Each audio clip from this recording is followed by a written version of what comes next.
Doenças dos suínos. Eu sou Regina Barbosa, médica veterinária, responsável técnica pelo Programa de Sanidade dos Suídeos no Tocantins, através da Agência de Defesa Agropecuária do Estado do Tocantins, a ADAPEC.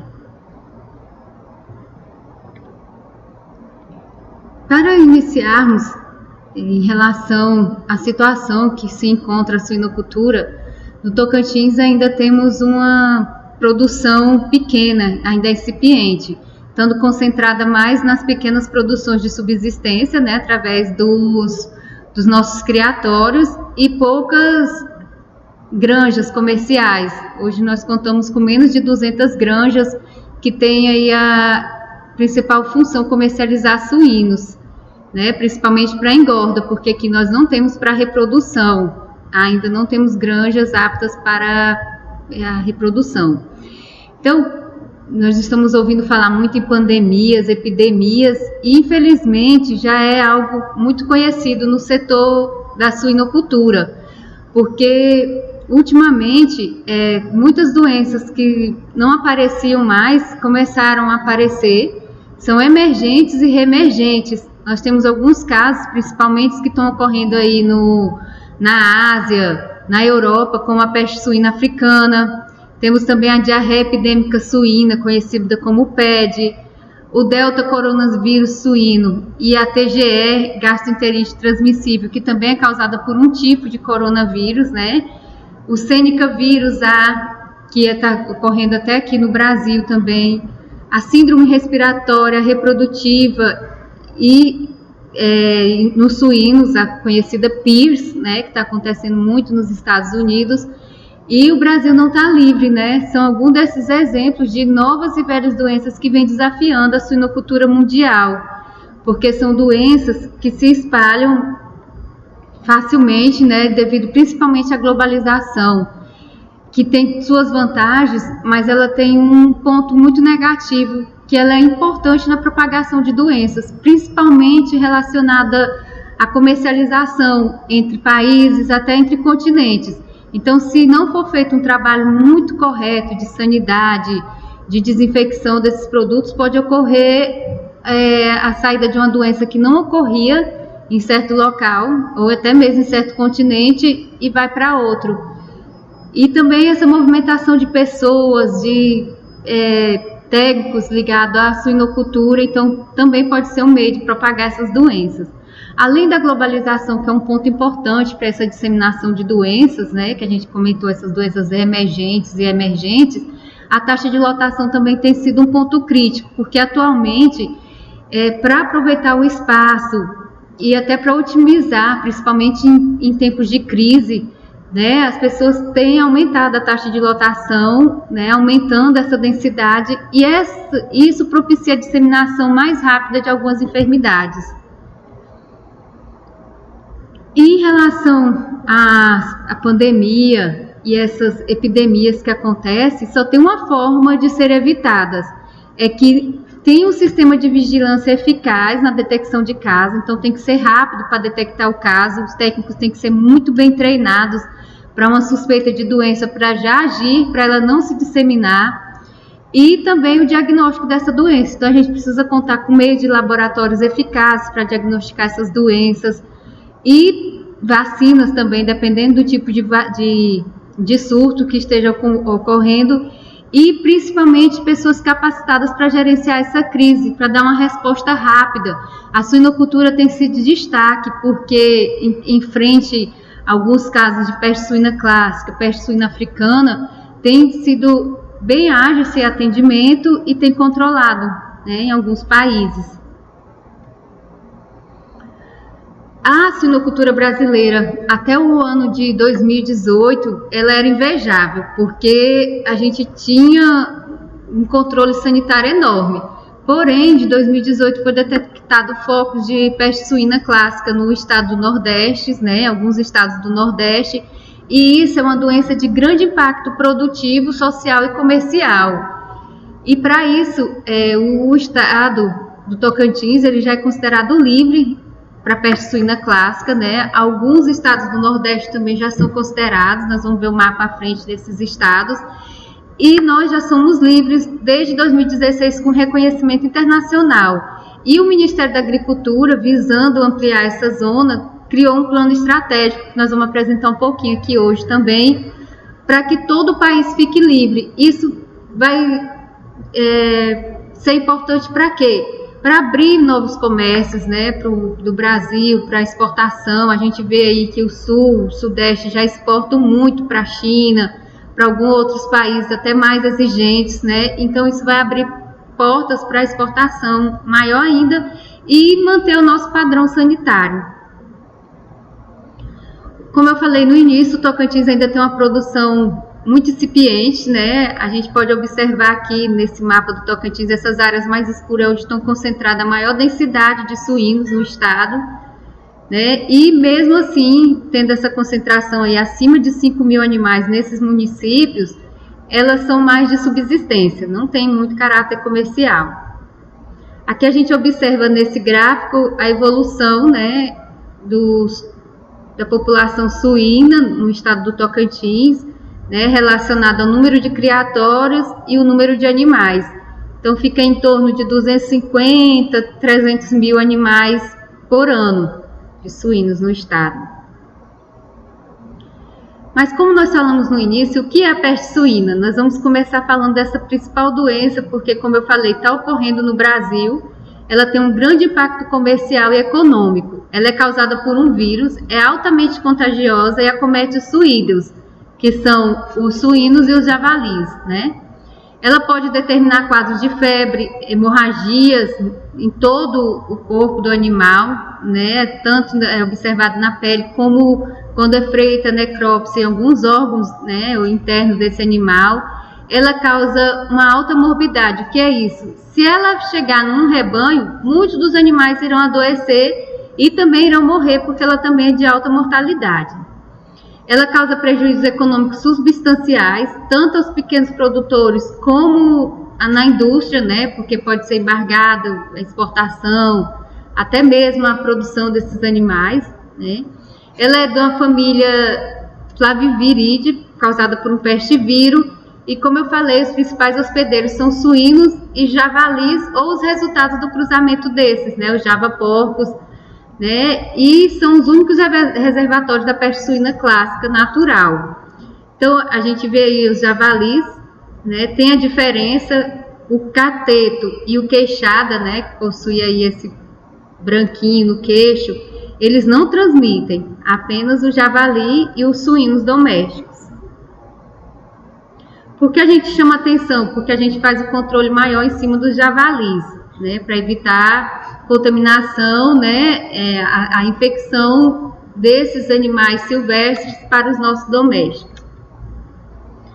Aqui a gente vê nesse mapa que no Tocantins tem presença, né, de javalis, né, a gente observa aí que há a presença desses animais aqui no estado, então precisa fazer um controle, porque eles podem entrar em contato com os nossos suínos domésticos, né, e serem possíveis portadores da peste suína se ocorrer aí, principalmente quando tem ocorrência em locais próximos, né, em áreas de matas aqui, pode ter esse trânsito de animais infectados para essa área não infectada.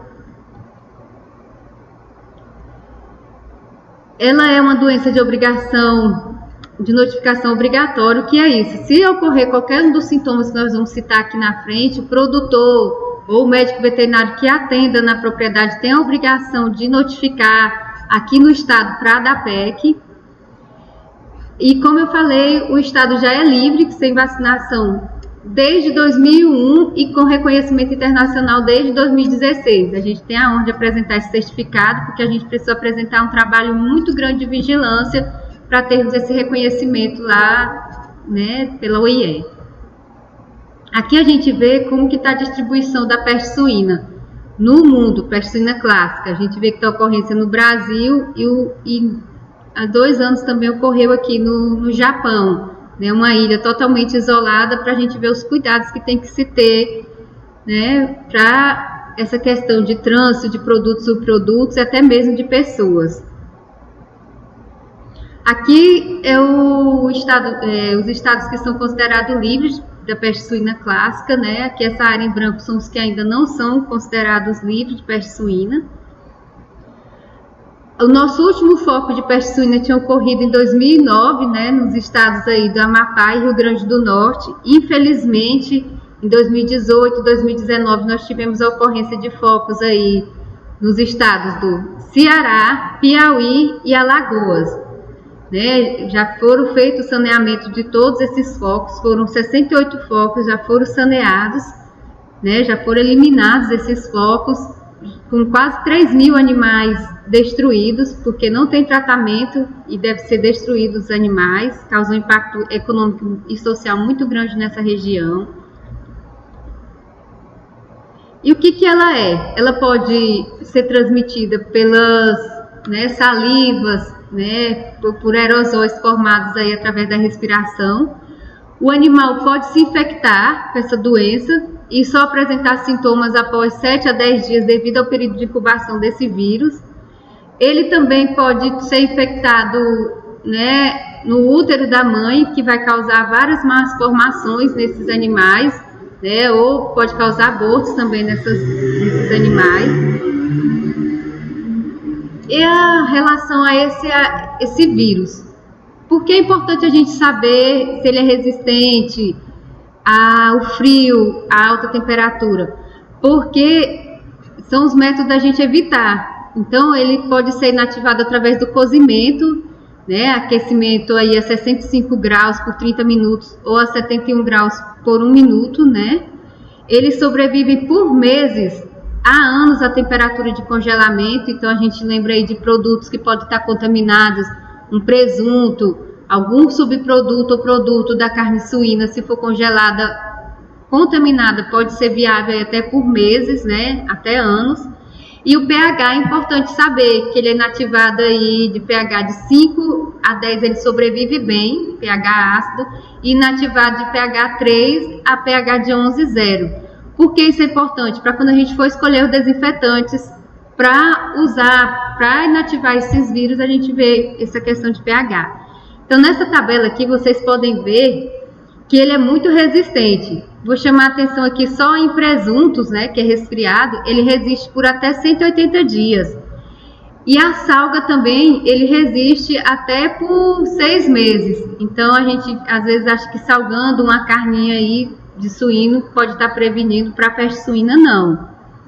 Tá? E também nas roupas, ele pode ser destruído a 78 graus em 1 hora, né? Em relação aos órgãos em decomposição, de 3 a 4 dias, então aí depois o animal morto ainda pode ser um meio de contaminação, certo?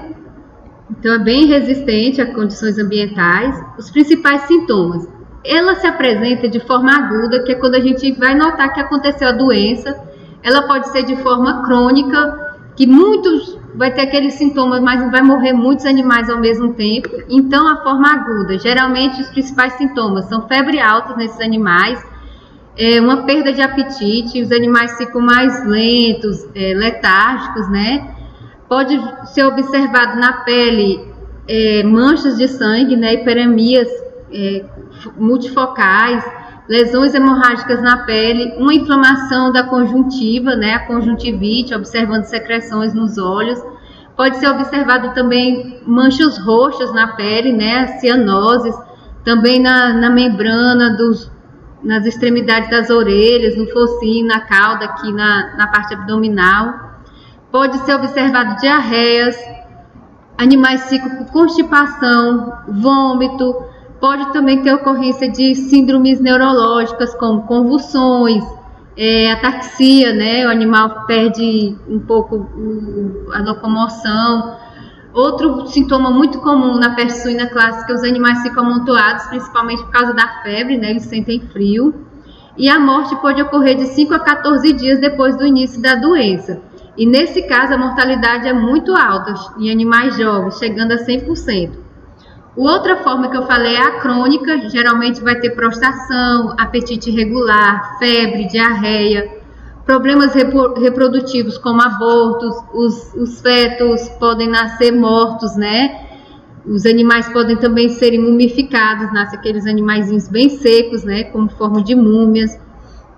Pode acontecer do animal estar doente, você nota uma recuperação aparente nele e depois ele tem uma recaída e pode morrer. Pode ocorrer também, eventualmente, febre e nascimento dos leitões congenitamente infectados. Esses são um grande risco, porque esses animais não vão apresentar sintomas da doença, não vão morrer, mas vão ser transmissores da doença. Essa é a forma congênita, geralmente causa um tremor congênito e debilidade, né, mais neurológico. Há um retardo do crescimento desses animais, pode aplicar vitaminas que esses animais não vão responder. E foi aquilo que eu falei, os leitões estão clinicamente normais, porém com a viremia persistente, eles vão estar com o vírus aí na corrente sanguínea. Não vão ser diagnosticados através de alguns testes usados sorológicos para diagnóstico e vão ser transmissores dessa doença. Então aqui, como eu falei, febre alta, a conjuntivite, né, pode ser observada aí muito inflamado os olhos. Animais amontoados, isso aqui foram lá nos focos do Ceará, foi observada essa cena. E as hemorragias, né, as petecas hemorrágicas aqui, multifocais, né, tá em toda a pele aqui, a gente observa essas hemorragias aqui, ó, grande extensão de hemorragia nesse local. Abortos, que eu comentei na fase crônica, né, lesões nos pulmões aí também na fase crônica, conjuntivite, mais casos de conjuntivite. E como que essa doença pode ocorrer? Através da transmissão dela, o contato direto de animais com animais, através das secreções, né, como eu falei, lágrimas, urina, através das excretas, do sêmen, do sangue, e a entrada de animais no plantel sem controle. Por isso a importância de exigir a certificação desses animais, só comprar animais com guia de trânsito animal, né, a GTA, e que tenha procedência esse plantel. E para reprodução, só de granjas reprodutoras certificadas, porque tem todo um controle para vocês adquirirem, para a gente adquirir animais para reprodução. E a propagação por pessoas, utensílios, veículos, roupas, instrumentos e agulhas. Então, por isso a questão que a gente foca muito da biosseguridade. A gente sempre acha que biosseguridade, que a segurança que a gente vai ter, né, normas de higiene, de limpeza, são para granjas. Não, a biosseguridade vale para qualquer criatório, principalmente esses de subsistências. É você evitar a entrada de vizinhos, entrada de outras espécies de animais, como cachorros, controle de ratos, de pragas nesses ambientes, armazenamento correto de rações ou de alimentos fornecidos a esses animais, né, como milho ou produtos de agricultura mesmo, tá? Os instrumentos utilizados como agulhas, materiais de inseminação artificial, tudo pode veicular o vírus e ser responsável pela transmissão da peste suína. A utilização de restos de alimentos sem tratamento térmico adequado na alimentação dos animais, isso aqui a gente chama muita atenção, que é uma prática muito comum no nosso estado, fornecer a lavagem, né? Então, se for fornecer a lavagem, ela tem que passar por aquele procedimento que eu citei no início, que é o quê? Cozinhar esse alimento por no mínimo 1 hora, por 70 graus Celsius, né? Movimentando para que a temperatura chegue em todo aquele alimento que vai ser fornecido aos animais, certo?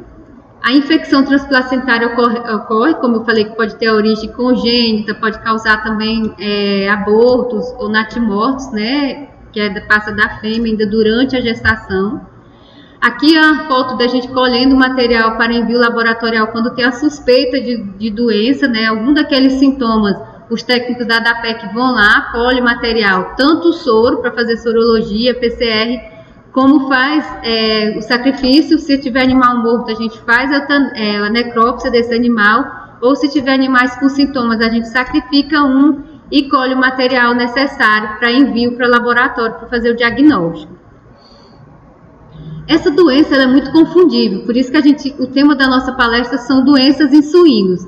É muito comum o pessoal procurar os nossos escritórios com sintomas, a gente viu aí que tem sintoma respiratório, como, né, causa aí uma conjuntivite, até mesmo secreções nasais, sintomas gastroentéricos como diarreia, problemas nervosos que podem ser confundíveis aí com a raiva, com a doença de Algésique. Então, essas doenças são comuns no nosso estado e nem sempre a da PEC é comunicada. E o risco é grande de ser a peste suína, porque elas são confundíveis com a peste suína. E como eu já citei, a peste suína ela se alastra rapidamente. Então, ela tem que ser identificada no início para ter o controle, para não se alastrar a outros rebanhos, né? E até mesmo todo o estado e estados vizinhos. Então, em relação às doenças que causam abortos, a gente tem que pode ser confundida com a peste suína. A doença de Algésique, que é considerada como a pseudo-raiva, né? A encefalomiocardite viral, a PIS, né? Que é a síndrome respiratória reprodutiva suína, a parvovirose, as infecções congênitas por pestes vírus, né? A diarreia viral bovina, algumas septicemias, que são aquelas que causam todo o sistema, né? Vai ter vários sintomas. Tem a erisipelose, a eperitrozoonose, causada por um micoplasma, a salmonelose, a estreptococose, a pasteurelose, a famosa batedeira que ocorre aí nos nossos leitões, né? Principalmente quando são criados grande número de suínos, né? Em locais fechados é comum a gente ter a batedeira, que também é confundível com a peste suína, a quitinobacilose e a doença de Grace.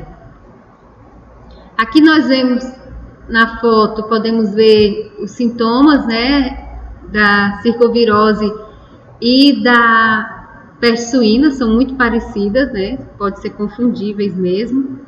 A erisipela é mais diferente porque ela forma uns losangozinhos, né, a peste suína são mais petecas, né, sufosonais aí as petecas, essas hemorragias. Aqui a gente pode ver uma hemorragia causada pela peste suína e aqui uma alteração cadavérica, né? Foi o animal, depois que morreu, houve uma hipostase aí, o sangue ficou represado aí nos vasos. Temos também as estreptococoses, que são doenças infecciosas ou infecto-contagiosas, né? Pode ser transmitidas. Frequentemente são piogênicas, causam inflamações, apresentam múltiplas manifestações clínicas e há diferentes espécies de bactérias do estreptococcus. Então, vários sintomas podem ser observados nessa estreptococose. Em relação às doenças hemorrágicas, que podem ser confundíveis com a peste suína, nós temos a peste suína africana, que eu citei no início, que ela está ocorrendo muito ali no continente asiático e europeu. Inclusive, ela dizimou 60% do rebanho da China, né? A síndrome de dermatite e nefropatia, doença hemolítica do recém-nascido, a intoxicação por cumarina, né? Muito usados aí para controle de ratos, né? Os raticidas, e algumas doenças debilitantes, como a síndrome da reflugagem multissistêmica, a enterotoxicose, a desinteria suína e a campylobacteriose, que são comuns também e podem ser confundíveis com a peste suína. Aqui a gente vê sintomas, né, de doenças causadas por cumarinos, né, alguma isca aí que foi colocada para ratos e os suínos tiveram acesso, né, muito parecida com aquelas fotos que eu mostrei no início da peste suína clássica. E a peste suína africana, como eu comentei, ela também é causada por um vírus, ela é muito contagiosa e altamente letal. Ela afeta os suínos de todas as idades, tem vários sintomas muito confundíveis com a peste suína clássica, que alguns autores afirmam que nem é bom de separar uma da outra, porque os sintomas são muito parecidos, né? E ela é transmitida principalmente por um artrópodes, né? Um carrapato aí, que acomete aí. Então aqui a gente vê os sintomas da peste suína africana e da peste suína clássica, como eu falei, muito parecidas, né, os sintomas, dificilmente só através olhando o visual vai saber se é uma ou outra, só através da confirmação laboratorial. Temos também a pasteurelose, como eu comentei com vocês, a famosa batedeira que acontece aí, pode estar associada com a salmonelose também, que é a pasteurelose pneumônica, tem ela a multocida e a septicêmica, que vai causar mais sintomas em todo o organismo do animal, né? Essas bactérias têm predileção pela nosofaringe e as tonsilas dos animais. Então, como é mais questão respiratória, os principais sintomas vão ser o quê? A broncopneumonia, febre, perda de apetite, pouca mobilidade, angústia respiratória, respiração pela boca, e o óbito pode ocorrer de 4 a 7 dias. Ela pode se tornar crônica, o animal não morre, há um pouco ganho de peso e pode ter recidivas. Hoje o rebanho não apresenta muitos sinais e após alguns meses, alguma mudança, um estresse que venha acometer esses animais, possa ter esse retorno da doença, né? E tornar um surto e acometer todos os animais da granja, vários animais da granja. Aqui vocês podem ver aí um pulmão atacado pela pasteurela, mais aí, né, já com aderência. E a salmonelose, muito comum aí, é uma doença também de importância de saúde pública, porque ela pode ser transmitida por ser humano, né? A gente ouve muito falar da salmonelose em aves, mas a carne suína também é um possível transmissor dessa doença, principalmente pela má manipulação dela, esses abates clandestinos que ocorrem aí de forma... pode acontecer a contaminação da carcaça, principalmente pelo excreções gastrointestinais, né? Na hora que não é feito direito um toilete correto dessa carcaça, né? Mesmo manipulando contaminações cruzadas, lá a dona de casa pode cortar um produto contaminado e contaminar também a carne suína, né? Mas os animais, qual vai ser o principal sintoma da salmonela? Ela também apresenta uma mortalidade alta, né? Muitos animais vão morrer. A morbidade dela pode chegar a 50% do rebanho. Ela pode acontecer da transmissão direta ou indireta, como eu falei lá, né? De animais para animais, ou até vetores podem ser utilizados na transmissão. O portador ativo, aquele que está apresentando sintomas, elimina o micro-organismo, e o portador latente, aquele que não está apresentando sintomas, vai ter a infecção nos linfonodos e pode eliminar também o micro-organismo. Então, ela tem a forma entérica e a septicêmica. A entérica vai ter os principais sintomas, são o quê? A diarreia bem aquosa, amarelada e fétida, né? De 3 a 7 dias pode ocorrer essa sintomatologia. Pode ocorrer também presença de sangue e muco nessas fezes. Pode ocorrer desidratação dos animais, febre, falta de apetite, queda no peso, e a mortalidade também pode acontecer, né? Nesses animais morrendo aí com esse sintoma. Já a forma septicêmica, que eu falei que vai todo o organismo, ela vai acontecer pneumonia, enterocolite, que são inflamações aí do intestino, vai ter diarreia, a hepatite e até a forma nervosa com a meningoencefalite. Então são os mesmos sintomas: anorexia, letargia, febre alta, relutância em mover-se, tosse, cianose, né? Pode acontecer também aquelas extremidades da orelha, das patas apresentarem roxas, né, roxeadas, aborto, né, tremor, fraqueza, paralisia e convulsões. Então, e a mortalidade é alta, geralmente de 2 a 4 dias após o aparecimento dos sintomas. E a forma intestinal, né, entérica, que causa diarreia aquosa, que é muito parecida com a entérica, febre e a desidratação.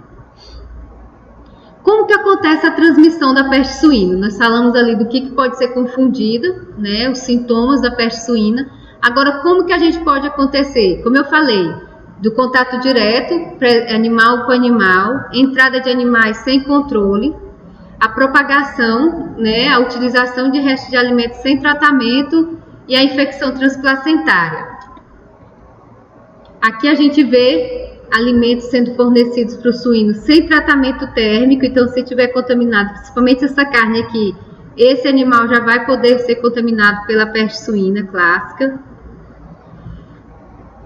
Ela também chega através de sêmen contaminado, né? Quando não tem uma procedência, né, idônea desse sêmen que foi adquirido. Nós vimos que ele resiste aí a temperaturas baixíssimas, né, de congelamento. A introdução de animais né, de veículos que tiveram propriedades contaminadas e as pessoas também que tiveram contato com animais infectados. Hoje a gente classifica as propriedades em alto risco, são aquelas que têm a maior chance de ter a ocorrência de peste suína. E a ADAPEC, através dos seus técnicos, faz uma vigilância, mas, né, visita essas propriedades em busca de sintomas, de algum sintoma que possa ser sugestivo da peste suína. Então a gente faz vigilância nessas propriedades próximas aos lixões, propriedades que fornecem alimentos principalmente de restaurantes, né? Propriedades de assentamentos rurais, né? Devido à proximidade, contato desses animais uns com os outros. Reservas que a gente viu lá, reservas naturais, proximidades próximas, propriedades próximas a reservas que podem ter a presença de animais asselvajados, como javalis, né? Estabelecimento de criações de animais com as propriedades limítrofes da zona não livre. Aqui nós temos alguns estados que ainda não são livres, que vocês viram lá no mapa, né? A gente tem o Pará, o Maranhão, o Piauí, que ainda não são livres da peste suína. Nós temos propriedades limítrofes, apesar da gente ter uma grande barreira ali formada por rios, por montanhas ali, serras, a gente tem esse controle também. E em alguns casos a gente faz até coleta de soro, né, de sangue, soro sanguíneo, para ver se realmente está livre dessa doença aí nesses estabelecimentos comerciais. Então, como a gente previne? É separando as instalações nas diferentes fases de criação. Isso aí entra a biosseguridade, né, não animais de creche, maternidade, não misturar com animais de terminação, de acabamento. Cercas adequadas para evitar a entrada de animais, né, nessas pocilgas aí, nesses criatórios ou nas próprias granjas. A limpeza e desinfecção das instalações ou dos veículos que transportam animais, utilizando produtos que inativem o vírus da peste suína clássica. Conhecimento da origem dos animais, né, eu falei lá em relação a GTA. Não misturar animais jovens recém-introduzidos no rebanho com os que já existem, ter um local para quarentenar esses animais, né? Porque se eles apresentarem doença, não vão passar logo de imediato aos animais da propriedade. A limpeza e desinfecção de mãos e botas das pessoas que lidam com os animais e, principalmente, não fornecer restos de alimentos, né, de consumo humano, sem tratamento térmico adequado para a alimentação dos suínos. O Brasil hoje luta para ficar totalmente livre da peste suína clássica, incluir aqueles estados do Nordeste e alguns ainda da região Norte, que ainda não estão livres da peste suína clássica, mesmo apresentando esses focos lá recentemente. No Nordeste, o Brasil já está com estratégias para fazer esse plano, né, ficar livre, todo o país ter esse reconhecimento. E mais cuidados que a gente tem que ter ter pedilúvios na entrada das granjas, para não entrar com resíduos de outros locais nas granjas, fornecer água e alimentos de qualidade, evitar acesso e proliferação de ratos, insetos e aves a outros animais, né? Isso aí entre baratas, moscas, porque também pode veicular o vírus da peste suína. Recolher, enterrar ou incinerar restos de alimentos, detritos e cadáveres de animais. Então, o destino correto de cadáveres das propriedades tem que ser levado a sério, porque a gente viu que ele fica viável ainda até nesses, né, restos mortais aí desses animais. Restringir a movimentações de suínos vivos, né, da carne e de outros vetores que possam transmitir a doença. Eliminar toda a população de suínos de rebanhos infectados, aquele que eu comentei que lá na Lagoas, Ceará e Piauí, mais de 2.000 animais já foram sacrificados, né, devido ao contato deles com os animais portadores da doença, né, diagnosticados positivos, né, que foram mais de 800 animais que foram diagnosticados positivamente para a peste suína naquela região. Uma investigação epidemiológica, clínica e virológica e a realização de inquéritos. Aqui no estado nós já fizemos 5 inquéritos para comprovar que estamos livres da peste suína, que não está ocorrendo a circulação desse vírus, né, no nosso estado. Aqui a coleta de material, né? Aqui foi a destruição de animais vindo de áreas proibidas que entraram no nosso estado, foram identificados nas nossas barreiras. E aqui a gente vê fotos tristes do saneamento, né? Valas cheias de animais sacrificados aqui nos estados do Nordeste, né? Aqui no Piauí. Depois a desinfecção desses locais que foram sacrificados esses animais, né? O que gerou sacrifícios, os produtores foram indenizados e muitos embargos. Eles já eram proibidos de transitar para a área livre. Eles foram proibidos de transitar até na área não livre, imagine se tiver um foco desse na área livre do Brasil. Vamos ter embargos para exportação, tanto dentro do país, como para exportação para fora do país. Ressaltando essa questão de trânsito de produtos e subprodutos, então é proibido vir da área não livre, né, daqueles estados lá que eu citei, da região Nordeste, alguns da região Norte, qualquer produto de origem suína e subproduto. O que são esses produtos? São carne refrigerada ou congelada de suínos com ou sem osso, produtos carnes industrializados, que entra aí o salame, o presunto, né, gordurosos ou não gordurosos. Eles podem estar frescos, curados, maturados, salgados ou dessecados, que eles são proibidos de entrar. Produtos de origem suínas e não comestíveis, né? Mesmo para utilização como fertilizantes, restos de esterco de suíno também é proibido, né? Para uso de fertilizantes que vêm dessa área também é proibido. E as propriedades rurais devem ser cadastradas na ADAPEC, mesmo que você não tenha bovino, que o produtor geralmente cadastra na ADAPEC quando tem bovino. Então essas propriedades, principalmente as propriedades periurbanas aí localizadas próximas às propriedades rurais também, a lixões, que tenha um suíno, eles devem procurar a ADAPEC e fazer o seu cadastro para a gente ter o controle dessas propriedades. E o trânsito de suínos dentro e fora do estado só é permitido se os animais estiverem acompanhados da guia de trânsito animal. Até aquele animal que for para cruzamento, né, aqui no nosso Tocantins não tem, porque nós não temos granjas reprodutoras certificadas, eles têm que ser acompanhados da guia de trânsito animal. E fique atento aí, qualquer suspeita de doença de rebanho aí nos seus animais, né, nos seus suínos, procure imediatamente o escritório da ADAPEC da sua região ou do município mais próximo, né? E relembrando que essas doenças são de notificação obrigatória aí, né? A peste suína, a dialgésica, qualquer sintoma sugestivo dessas doenças aqui, dessa categoria 2, tem que ser comunicado imediatamente. E tem a categoria 3, que entra a brucelose bovina, que é no caso de diagnóstico positivo, né? Não é só suspeita, tem que ser notificada a ADAPEC, o caso de comprovação.